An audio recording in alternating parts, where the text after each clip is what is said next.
Movie की starting में हम एक बूढ़े आदमी को देखते हैं जिसका नाम कोरपी है और ये हमारी मूवी का मेन कैरेक्टर है। दरअसल कोरपी एक एक्सप्लोरर है जिसका काम जमीन में दबे हुए सोने की तलाश करना है। कोरपी एक्सप्लोर करते हुए अपने घर से काफी दूर आ गया था। कोरपी के पास उसका एक पालतू डॉग और उसका एक घोड़ा था जो कोरपी को काफी ज्यादा पसंद था। एक दिन कोरपी को खुदाई करते वक्त एक सोने का टुकड़ा मिलता है और वो काफी ज्यादा खुश हो जाता है और वो सोचता है कि जरूर इस एरिया में और भी सोना गड़ा हुआ होगा। और नेक्स्ट मॉर्निंग वो बहुत ज्यादा मेहनत करने लगता है और जगह जगह गड्ढे खोदता है और फिर उसे कुछ नहीं मिलता और वो काफी ज्यादा उदास हो जाता है। फिर वो नेक्स्ट मॉर्निंग फिर से खुदाई स्टार्ट करता है और इस बार उसे इतना सारा सोना मिलता है जिससे उसकी उम्मीद ही नहीं थी और काफी ज्यादा वो खुश हो जाता है और साथ ही उसकी आंखों से खुशी के आंसू निकल आते हैं और देखते ही देखते शाम हो जाती है और साथ ही कोरपी वहां का सारा सोना लेकर अपने घर आ जाता है और वो सोचता है कि नेक्स्ट मॉर्निंग ही वो उसे शहर जाकर सारा सोना बेच देगा और बहुत सारा पैसा कमा लेगा। फिर हम देखते हैं कि नेक्स्ट मॉर्निंग कोरपी सारा सोना लेकर शहर की तरफ निकल पड़ता है, लेकिन कुछ ही दूरी तय करने के बाद कोरपी को नाजी सोल्जर्स मिलते हैं जो कि ऑलरेडी दो रशियन लड़कियों को किडनैप करके ले जा रहे थे। और जैसे ही कोरपी उनके सामने से गुजरता है सारे सोल्जर्स कोरपी को देखकर घूरने लगते हैं और उस पर हंसने लगते हैं।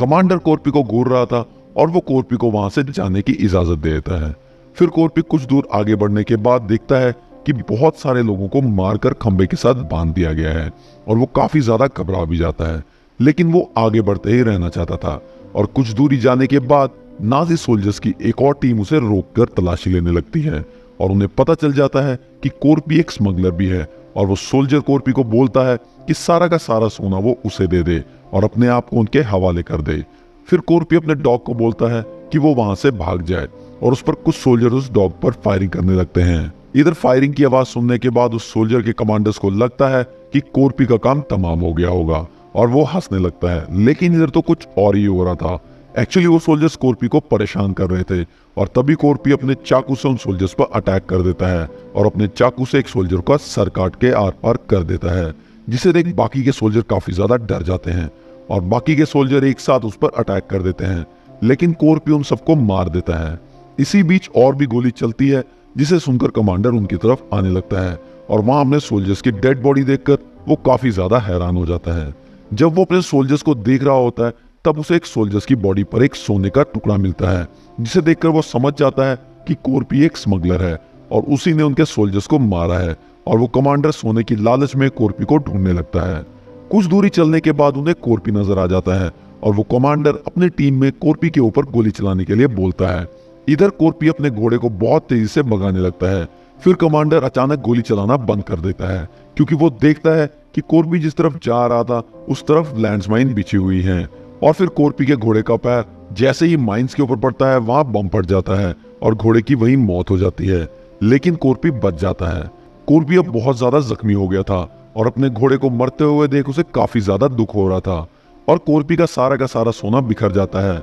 लेकिन कोरपी ज्यादा टाइम बर्बाद ना करते हुए वहां बिखरे हुए अपने सोने को इकट्ठा करने लगता है। और इसी बीच वहां कमांडर भी अपने साथी के साथ पहुंच जाता है और जैसे ही कमांडर अपने साथी को गोली चलाने का ऑर्डर देता है तभी कोरपी एक सोने के टुकड़े एक माइन पर फेंकता है, जिससे वहां धमाका हो जाता है और इसी धमाके की वजह से कोरपी को वहां छुपने का टाइम भी मिल जाता है। इधर जब कमांडर अपने साथी को कोरपी को ढूंढने के लिए बोलता है और जैसे ही उसका साथी आगे बढ़ने ही वाला होता है कि माइंस की वजह से बम ब्लास्ट हो जाता है और ये देख कमांडर अपने बाकी के साथी को पीछे आने के लिए बोल देता है और फिर वो रशियन लड़की को मोहरा बनाकर आगे भेजता है ताकि उसे सोल्जर को कुछ भी ना हो। फिर हम देखते हैं कि कमांडर का करीबी साथी उसे कोरपी के बारे में बताता है। वो बोलता है कि कोरपी कोई आम आदमी नहीं है बल्कि एक रिटायर कमांडो है जो अकेले ही किसी जंग के लिए काफी है और इसलिए हमारी कोरपी से दूर रहना चाहिए। फिर यहाँ हमें पता चलता है कि कोरपी के फैमिली को रशियन आर्मी ने जंग के दौरान मार दिया था और फिर कोरपी ने उनकी मौत का बदले लेने के लिए अकेले ही 300 सोल्जर्स को मार दिया था,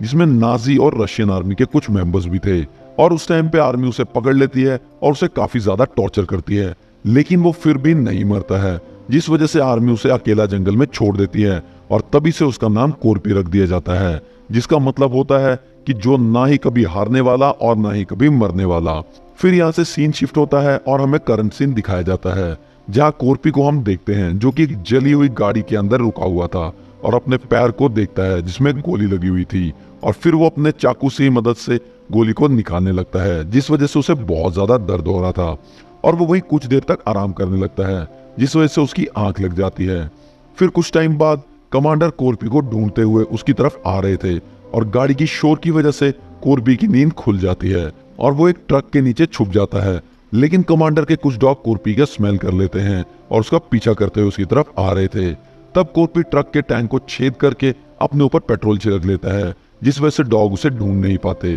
तभी एक सोल्जर को पेट्रोल लीक होने की खबर मिलती है और वो ट्रक को रोक कर देखने की कोशिश करता है। तब कॉर्पी घबराकर वहां से भागने लगता है और तब उनमें से एक सोल्जर को कॉर्पी पर फायर कर देता है और साथ ही कॉर्पी के पीछे डॉग्स को लगा देता है। इधर कॉर्पी भागते भागते एक तालाब के करीब आ जाता है और अपने आप को आग लगा देता है ताकि डॉग उसका पीछा ना कर पाए और फिर कॉर्पी तालाब में जंप कर देता है।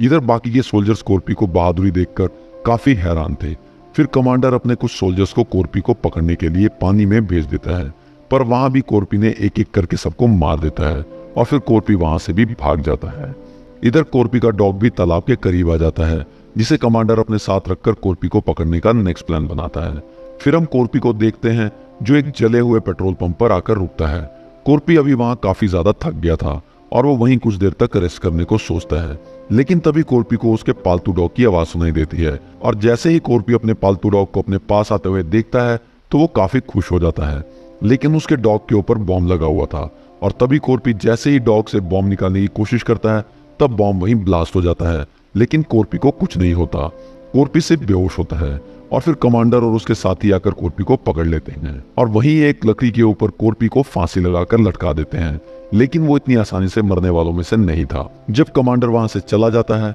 तब कॉर्पी अपना एक पैर लकड़ी में लगे कील के ऊपर रख देता है, जिस वजह से वो फांसी से नहीं मरता और मॉर्निंग होने का वेट करता है। नेक्स्ट मॉर्निंग कॉर्पी किसी तरह से अपने फंदे को खोल देता है और नीचे गिर जाता है। तभी वहां पर दो पायलट अपने प्लेन में पेट्रोल भरने आते हैं और उन्हें कॉर्पी नजर आता है और वो कॉर्पी को मारने की कोशिश करने लगते हैं, लेकिन कॉर्पी भी बड़ी चालाकी से उन पर हमला कर देता है और एक को तो उसी वक्त गोली मार देता है। दूसरे पायलट को कॉर्पी जख्मी कर देता है। फिर कॉर्पी अपने जख्म की मलहम पट्टी खुद करने लगता है और वो लोहे की वायर से अपने जख्म को सीने लगता है, जिसे देख दूसरा पायलट काफी ज्यादा डर जाता है। फिर कॉर्पी पायलट को लेकर कमांडर के पीछे जाने लगता है क्योंकि उसे अपना गोल्ड वापस चाहिए था। दूसरी तरफ हम देखते हैं कि कमांडर उसी जगह आया है जहां उसने कॉर्पी को फांसी लगाई थी। तब वो देखता है कि वहां एक प्लेन के अंदर एक पायलट है और उसे रस्सी से मार दिया है, जिसी रस्सी से कॉर्पी को फांसी लगाई गई थी। ये देखकर कमांडर समझ जाता है कि कॉर्पी अभी भी जिंदा है और अपने सोल्जर्स को अलर्ट रहने के लिए बोल देता है और वो कमांडर वहां से आगे बढ़ने लगता है।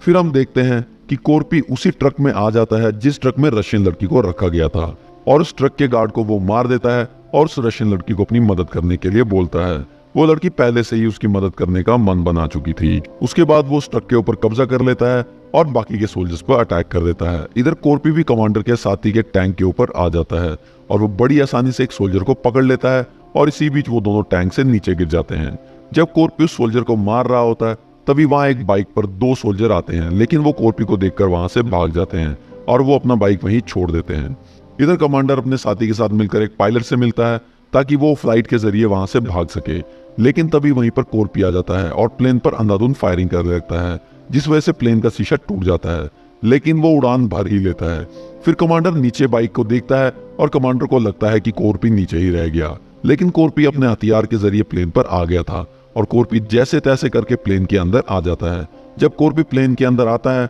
तो कमांडर उसे देख लेता है और यहाँ उन दोनों के बीच भयंकर फाइट होती है और इसी लड़ाई में कॉर्पी कमांडर को एक मिसाइल से लॉक कर देता है और वो मिसाइल को नीचे गिरा देता है, जिससे कमांडर की मौत हो जाती है। इधर कॉर्पी देखता है कि पायलट को गोली लगने की वजह से उसकी मौत हो गई है और प्लेन नीचे की तरफ जा रहा है। फिर वो अपने आप को बहुत जोरों से प्लेन के पीछे बांध लेता है और जब प्लेन क्रैश होता है तब प्लेन बुरी तरह से तबाह हो जाता है और ऐसा लगता है कि कॉर्पी तो उसके साथ ही मर गया होगा, लेकिन फिर भी कॉर्पी बच जाता है और फिर वो बचे हुए सोने लेकर एक शॉप पर आता है और वो वहां से सेल करके एक बड़ी रकम ले जाता है और इसी के साथ साथ ये मूवी यहीं पर एंड हो जाती है।